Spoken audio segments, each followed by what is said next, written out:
Super டேஸ்டியான mushroom biryani செய்கிறதுக்கு 200 gram mushroom எடுத்து க்ளீன் பண்ணியிருக்கேன். அண்ட் ஒரு நார்மல் கிளாஸில் அரிசி எடுத்திருக்கேன். 2 கிளாஸ் அளவு அரிசி எடுத்திருக்கேன். அதை வாஷ் பண்ணிவிட்டு சோக் பண்ணி வச்சுருக்கேன். அடுத்தது ப்ரெஷர் குக்கரில் 3 tablespoon oil, 1 tablespoon ghee போட்டுட்டு 4 துண்டு பட்டை, 3 ஏலக்காய், 2 லவங்கம், ஒரு சின்ன ஜாவித்திரி ஆட் பண்ணி 3 பெரிய சைஸ் வெங்காயத்தை நீல வாக்கில் கட் பண்ணி போட்டிருக்கேன்.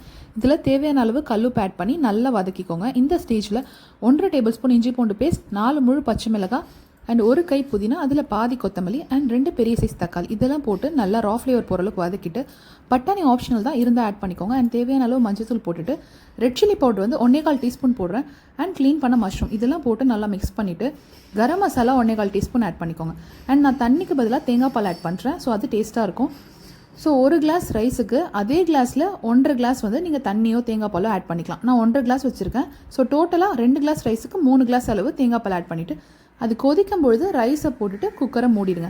மூடி 2 விசில் வச்சு எடுத்திங்கன்னா ரெடியாக இருக்கும்.